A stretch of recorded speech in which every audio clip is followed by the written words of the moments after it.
du Seigneur soit béni. Toujours une grâce d'être dans la présence de Dieu. Nous allons chanter Dieu de l'impossible. Tout ce qui est mort revient à la vie. Il y a cette condition. Il nous faut absolument la présence de Jésus-Christ dans nos vies, dans nos situations, dans tout ce que nous traversons. C'est lui qui est la résurrection et la vie. C'est à cause de lui. Car Dieu a tant aimé le monde qu'il a donné son Fils unique, afin que quiconque croit en lui ne périsse point, mais qu'il ait la vie éternelle. C'est une réalité, mes frères, mes sœurs, mes amis. Et j'aimerais ouvrir la parole de Dieu, partager avec vous simplement ce que le Seigneur a placé sur mon cœur, un texte qu'on connaît fort bien, un psaume qu'on pourrait réciter par cœur. Lorsque je me suis tenu devant Dieu, me disant, Seigneur, qu'est-ce que tu as encore à dire à travers ce verset? Moi, je crois que le Seigneur, il a toujours une parole nouvelle à déposer sur nos cœurs. Et j'aimerais lire avec vous dans le psaume 23. On pourrait le réciter par cœur. On a l'habitude, nous, peut-être les pasteurs, de prêcher cela dans des temps pas forcément agréables, dans des enterrements. Mais je crois que le Seigneur veut parler à son Église et à un cœur ce soir. Cantique de David. L'Éternel est mon berger, je ne manquerai de rien. Il me fait reposer dans de verts pâturages. Il me dirige près des eaux paisibles. Il restaure mon âme. Il me conduit dans les sentiers de la justice à cause de son nom.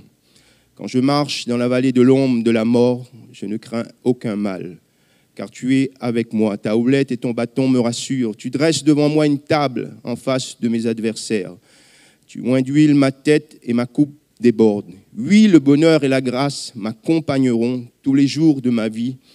Et j'habiterai dans la maison de l'Éternel jusqu'à la fin de mes jours. Amen. Quel glorieux cantique, quelle déclaration puissante de David.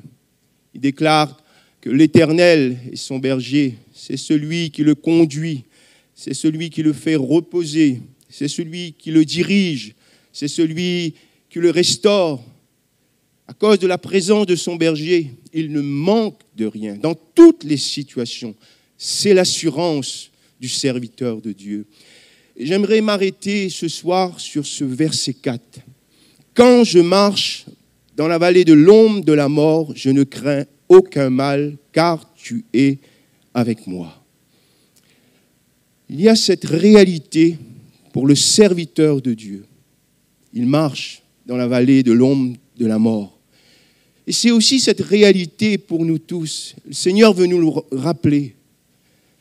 Nous devons tous mourir. Nous sommes égaux devant deux choses, devant le Seigneur. Sans distinction sociale, sans distinction physique, qu'importe le président, la reine, qu'importe la personne qui est au chômage, qu'importe le petit, le grand, nous sommes tous égaux, premièrement, devant la vie, parce que c'est Dieu qui donne la vie. Nous ne pouvons pas choisir quand nous allons naître, où nous allons naître, c'est Dieu qui est maître de toutes choses. Il est le Dieu de la vie. Et devant la mort, nous ne maîtrisons pas la mort. C'est Dieu qui a autorité sur la mort. Il sait quand on va mourir, quand on va quitter cette terre, et c'est le chemin de nous tous. Et il y a cette réalité pour nous tous ce soir. Est-ce que nous réalisons qu'un jour, nous allons quitter cette terre? Nous ne sommes que de passage. Nous sommes étrangers sur cette terre. Nous sommes en pèlerinage. Sommes-nous prêts face à la mort qui est là, qui nous guette? C'est le cœur, la déclaration du serviteur. Quand je marche dans la vallée de l'ombre de la mort, je ne crains aucun mal, car tu es avec moi. C'est le chemin de la vie. C'est notre pèlerinage, c'est notre parcours. Je ne voudrais mettre la peur dans aucun cœur ce soir, mais c'est la réalité. Nous allons tous mourir, mes amis, mes frères et mes sœurs. Mais pour le serviteur de Dieu, il n'avait pas peur de la mort. David lui-même, dans toute sa vie, il va rencontrer cette vallée sombre, ténébreuse. David va faire face à la mort. C'est pour cela qu'il fait cette déclaration. Quand je marche dans la vallée de l'ombre de la mort, je ne crains aucun mal. Nous puissions réaliser aussi cela. Peut-être quelqu'un, ce soir, a peur de la mort. Tu ne sais pas quel jour tu vas quitter cette terre. Tu ne sais pas quand Jésus va revenir. Peut-être que quelqu'un est animé de crainte face à cela. Et Jésus veut te parler. Si tu as le Seigneur, si tu as Jésus-Christ dans ta vie, alors tu n'as pas à craindre de la mort, de cette vallée si sombre, dans cette vallée de ténèbres, de désespoir. David va faire face à la mort, même tout début dans son jeune âge, lorsqu'il faisait paître les brebis. Il était celui qui devait combattre l'ours et le lion.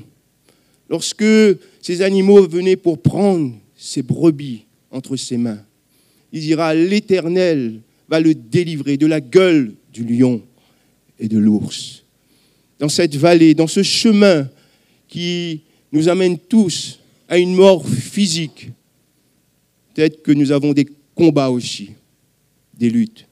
Pour David, son cœur était rempli d'amour pour ses brebis, ceux qui étaient sous sa responsabilité, sa charge. Peut-être que dans ce chemin que tu traverses, dans cette vallée, tu as ce combat aussi que tu mènes. Un père pour ses enfants, pour son fils, pour sa fille. Peut-être qu'il a été ravi par le lion. Il y a cette image que la Bible donne, ce lion rugissant, prêt à détruire, prêt à ravir les brebis qui sont dans la maison. Son nom, c'est le diable. C'est une réalité. Peut-être que tu vis cela dans cette vallée si sombre, dans ce chemin que tu traverses. Et tu as perdu cette assurance, la peur t'a envahi. Parce que ce qui est cher à ton cœur n'est plus là. David fera cette déclaration devant Goliath, l'Éternel, devant là le peuple, dans ce champ de bataille, dans 1 Samuel 17, l'Éternel m'a délivré de la gueule du lion. Si le berger est avec toi, alors il est celui qui te délivre dans les combats, dans les luttes que tu dois mener. David a traversé, a affronté la mort dans cette vallée si sombre face à Goliath. Nous savons tous cette histoire. La mort était là pour lui, ce jeune homme qui va se présenter au milieu du peuple. Goliath et les Philistins avaient lancé un défi au peuple d'Israël, à Saül et à ses soldats, pendant 40 jours. Et personne de courageux a pu répondre au défi de ce géant. La Bible dit qu'il faisait presque 3 mètres. Impressionnant. Et ce jeune homme courageux va affronter la mort pour se dresser devant Goliath. Et il dira à Goliath, « Je marche contre toi au nom de l'Éternel des armées. » Son assurance, sa force était que son Dieu était avec lui, même devant Goliath. Goliath n'a pas été vaincu seulement avec ses 5 pierres polies et cette fronde, cette pierre qui atteint le front de Goliath, mais avec la force de l'Éternel. Car la victoire appartient à l'Éternel. C'est ce qu'il va déclarer. Vous pourrez le lire dans 1 Samuel 17 au verset 47. La victoire appartient à l'Éternel. Dans le chemin qui nous mène tous à une mort physique, dans cette vallée sombre, ténébreuse, peut-être que quelqu'un rencontre des Goliaths dans ta vie. Peut-être que tu as besoin aussi que le Seigneur, l'Éternel, vienne faire descendre ce Goliath dans ta vie. Et je crois que ce Goliath peut représenter premièrement dans nos vies, lorsque l'orgueil envahit nos cœurs. David a été confronté à ces paroles dures de ses frères, notamment Éliab, lorsqu'il va se présenter au milieu du peuple pour aller combattre. Éliab lui dira « Je connais ton orgueil et la malice de ton cœur. » L'orgueil, on peut le définir ce soir d'avoir une haute estime de soi et ne pas estimer l'autre. Et si nous sommes remplis de l'orgueil, alors il est difficile à nous, pour quelqu'un qui est là depuis tant de fois, tant de semaines, tant de mois, d'accepter la présence de Jésus dans ta vie. Dieu fait grâce aux hommes et il résiste aux orgueilleux. Peut-être que pour toi ce soir, il te faut dire que tu as besoin du bon berger dans ta vie. Tu as besoin de celui qui est capable de te délivrer.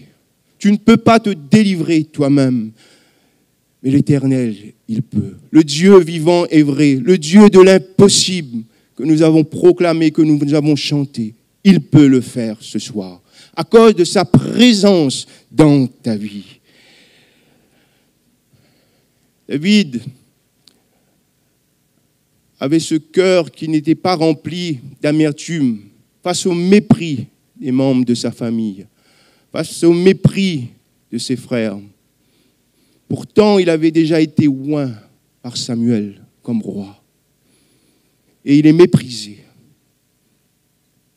Son cœur n'était pas rempli d'amertume, mais il avait su pardonner les paroles dures, les comportements durs. Il y a ce Goliath qui peut se dresser devant nous et nous priver de la présence de Dieu lorsque nous n'arrivons plus de pardonner, lorsque nous gardons l'amertume, lorsque nous avons dans notre cœur de la médisance, lorsque nous n'arrivons plus à être en présence de celui qui nous blesse. Et cette réalité ce soir, pour quelqu'un qui vient depuis tant de fois, tant de jours, à l'écoute de la parole de Dieu, il te faut ce soir réaliser que tu as besoin de la présence du bon berger, afin que ce Goliath dans ta vie soit brisé.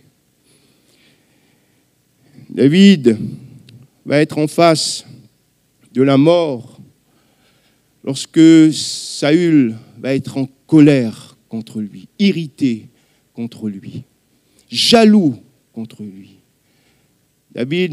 Saül va essayer de le faire mourir par sa lance à 2 reprises. Mais combien l'Éternel l'a gardé. Il a été gardé. En fuite, il a été pendant tant de temps devant Saül. En fuite, il a été devant son fils Absalom. Il a été confronté face à la mort. Et l'Éternel a su garder David dans cette vallée si sombre. Il dira au psaume 18, au verset 5, je lis pour vous, cela est projeté, psaume qu'il a écrit lorsque l'Éternel l'avait délivré des mains de Saül. Les liens de la mort m'avaient environné et les torrents de la destruction m'avaient épouvanté. Les liens du sépulcre m'avaient entouré, les filets de la mort m'avaient surpris. La mort était là, cette mort physique, face au danger, face à la menace du roi Saül. Peut-être que quelqu'un est dans une fuite, est menacé. Peut-être quelqu'un te combat ce soir. J'aimerais te dire, cherche la présence du bon berger. Cherche la présence de Dieu, afin que lui-même combatte pour toi ce soir, dans cette vallée si difficile. Il y a cette réalité, nous allons tous mourir physiquement. C'est cette réalité, c'est le chemin de toute la terre. Nous ne savons pas le jour. Mais ce qui est bien plus important, bien plus essentiel ce soir, mes sœurs, mes frères, mon ami, toi qui peut-être n'as pas encore cette assurance d'avoir le berger avec toi dans cette vallée, il y a cette mort spirituelle, cette mort éternelle. David va être aussi confronté à cela dans cette vallée, dans sa vie. Il va chuter lorsqu'il va monter sur le toit de ce palais. Il va convoiter la femme d'une autre, Bathsheba. Il va commettre un meurtre, un assassinat horrible. Il va essayer de le cacher. Et le Seigneur va dévoiler son péché. Et le péché nous mène à la mort éternelle ce soir. C'est cette réalité aussi pour nous dans le chemin que nous devons traverser. Le salaire du péché, c'est la mort. C'est la sentence, c'est la condamnation. Il y a une grâce merveilleuse. Si nous voulons accepter la présence de Jésus-Christ en nous, alors il est capable de nous laver de tout péché. C'était le cœur de David, repentant, dans ce psaume 51. Je lis quelques versets pour vous, notamment au verset 4. Voilà son cœur face à la réalité de son péché, de cette mort éternelle. Lave-moi complètement de mon iniquité et purifie-moi de mon péché, car je reconnais mes transgressions et mon péché constamment devant moi. J'ai péché contre toi seul et j'ai fait ce qui est mal à tes yeux. Amen. Au verset 12, il dira « Ô Dieu, crée en moi un cœur pur, renouvelle en moi un esprit bien disposé. J'ai péché contre toi. » Mon frère, ma sœur, mon ami, si tu pèches, c'est contre Dieu. Nous prêchons l'évangile, la bonne nouvelle, la grâce, l'amour de Dieu, l'amour du Père qui a envoyé son Fils unique afin que tu hérites de la vie éternelle. Mais si tu veux aujourd'hui demeurer encore dans le péché, alors c'est la mort éternelle pour toi. Oui, il y a l'amour de Dieu, mais que veux-tu faire face à cela ce soir? David n'a pas regardé à sa royauté, au serviteur selon le cœur de Dieu. Il a avoué ses transgressions. Il s'est tenu devant son Dieu. Mon ami, mon frère, ma sœur, c'est contre Dieu que tu pèches. Non pas contre les pasteurs, non pas contre les frères, non pas contre les membres de ta famille, mais c'est contre Dieu. Et j'ai fait ce qui est mal à tes yeux. Cette réalité est grande. Nous l'avons chanté. Dieu a tant aimé le monde, sa création. Dieu nous aime. Il ne veut pas que quelqu'un soit éternellement privé de sa grâce à cause du péché. Si nous prêchons l'évangile, c'est pour que nous soyons éternellement tous avec Jésus-Christ. C'est notre espérance ce soir. Si la parole de Dieu retentit les jours, les semaines, c'est pour que nous soyons auprès de notre berger. Que personne se prive de la grâce de Dieu à cause peut-être de l'orgueil, à cause peut-être des regards des autres, à cause peut-être des années de conversion qui seraient là. J'aimerais te dire, il faut que tu puisses avouer tes transgressions devant Dieu, parce que c'est lui qui pardonne. C'est lui qui a le pouvoir de te laver de ton péché. Ce soir encore, c'était le cœur de David. Il y a un choix à faire ce soir. Est-ce que tu veux choisir Jésus à tes côtés dans cette vallée? David fait cette déclaration, l'Éternel est mon berger. Qui est ce berger? Nous le savons tous. L'évangéliste Matthieu, au chapitre 4, au verset 16, décrit ce berger comme cette grande lumière qui s'est levée dans la région de l'ombre de la mort. Amen. Cette grande lumière qui est venue ici-bas, c'est Jésus-Christ. Il n'y a aucun autre nom qui nous a été donné pour notre salut, pour notre réconciliation avec le Père. C'est la réalité du cœur de David. S'il avait ce bon berger auprès de lui, je ne manquerai de rien. Cette question est pour toi ce soir. Est-ce que tu as toujours Jésus-Christ avec toi, auprès de toi, dans ta vie, dans le chemin que tu traverses, dans cette vallée, peut-être si sombre? Il est la lumière, la grande lumière, et la lumière a de l'avantage sur les ténèbres. Amen. Et il veut briller dans ta vie, dans ton cœur ce soir. Il est celui qui veut marcher avec toi dans cette vallée. Les situations changent lorsque Jésus-Christ vient dans nos vies. Même face à la mort, même face à la maladie, les situations changent par la présence de Jésus-Christ. Amen. Il est le divin berger. Il se proclamera ainsi pendant son ministère. Je suis le bon berger. Je donne ma vie pour mes brebis. Parce que nous sommes toujours les brebis du Seigneur ce soir.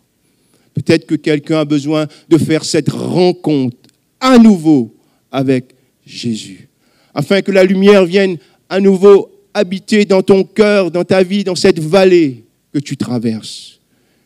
N'aie pas peur de la mort. N'aie pas peur de ce que nous allons quitter un jour, cette terre. Nous avons une place dans le ciel auprès de notre Seigneur Jésus-Christ. C'est cette réalité. Je suis la résurrection et la vie. C'est Jésus qui va le déclarer, le proclamer. La mort n'a aucune prise, aucun pouvoir devant Jésus-Christ. Il change les situations par sa présence. Ça a été le cas pour Lazare. Marthe et Marie vont dire dans l'évangile de Jean au chapitre 11, « Si tu eusses été ici, Seigneur, la situation aurait changé pour ton ami, ton serviteur Lazare, lui qui était malade. Il est mort, il sent, depuis 4 jours, il est au tombeau. » Face à la mort, Jésus a le pouvoir de redonner la vie. C'est ce qui s'est passé par sa présence. Le Seigneur n'est jamais en retard dans ta situation, dans cette vallée que tu traverses. Il est au temps qu'il a fixé pour intervenir dans ce que tu vis ce soir. Il faut chercher la présence de Jésus. Ça a été le cas pour Jairus, qui avait sa fille unique, qui était malade à l'extrémité, souffrante. Il avait envoyé ses disciples chercher Jésus. Mais le temps va passer. Mais sa fille va mourir. Les disciples vont dire, la foule qui va être là va dire, cesse d'importuner le maître. Elle est morte. La situation est finie. Face à la mort qui est là, tout revient à la vie. Nous l'avons chanté. Amen. Tout revient à la vie par la présence de Jésus. Même lorsque cette veuve de Naïm avait perdu son fils, Jésus est arrivé au temps qu'il avait fixé. Il n'est jamais en retard. Si tu cherches sa présence, alors il est capable de faire renaître, de faire jaillir la vie par sa présence. Jésus change les situations par sa parole. Il dira, ne t'ai-je pas dit que si tu crois, tu verras la gloire de Dieu? À Jairus, ne crains pas, crois seulement. À cette veuve, ne pleure pas. Et devant ce cercueil, il va dire, lève-toi. La parole de Jésus est puissante. La parole de Jésus suscite la foi dans les cœurs, mon ami, mon frère, ma sœur. Peut-être que quelqu'un est découragé, quelqu'un a la foi qui faillit, qui chancelle à cause de cette vallée si sombre. Il te faut entendre la voix du bon berger parler à ton cœur. La parole de Dieu est puissante, elle fait jaillir la vie, là où il y a la mort, dans toutes ces situations. Amen. La présence de Jésus nous donne cette réalité et que nous ne sommes plus seuls. C'est ce que dira David. Quand je marche dans la vallée de l'ombre de la mort, je ne crains aucun mal, car tu es avec moi. Amen. Oui, il est bon d'avoir nos frères, nos sœurs, l'Église qui prient pour nous. Mais il est essentiel ce soir d'avoir Jésus avec nous. Si Jésus est pour nous, si le Dieu véritable est pour nous, alors qui sera contre nous? C'est lui qui combat, c'est lui qui délivre, c'est lui qui pourvoit, c'est lui qui appelle les choses qui ne sont pas, c'est lui qui change le mal en bien, c'est lui qui guérit. En lui, tout est possible. Nous l'avons chanté. Il est le Dieu de l'impossible. C'est la réalité de l'Évangile, de la parole de Dieu. Il est capable d'intervenir. Et c'est pour cela, ce soir, je crois que la parole de Dieu, l'Évangile est annoncé, cette bonne nouvelle, pour que quelqu'un qui traverse ce chemin, qui va nous amener tous à la mort physique, d'avoir Jésus-Christ auprès de lui, auprès de chacun d'entre nous ce soir. Seigneur, lance un appel pour quelqu'un, pour un jeune ce soir, pour une jeune fille, pour un jeune homme, pour quelqu'un peut-être âgé, quelqu'un peut-être qui aurait des années de conversion, mais qui a failli, qui est tombé aussi, comme David à un moment donné, à rechercher à nouveau la présence de Jésus. La présence de Jésus qui change les situations. Quand je marche dans la vallée de l'ombre de la mort, je ne crains aucun mal, car tu es avec moi. C'est merveilleux, c'est glorieux de savoir que nous irons un jour à la rencontre du Seigneur. La mort physique n'a pas d'emprise sur nous. Nous ne devons pas être animés de cette crainte de quitter cette terre un jour. Nous sommes que de passage. Nous travaillons, nous investissons pour le ciel, pour les choses d'en haut. C'est cette réalité ce soir pour nous tous.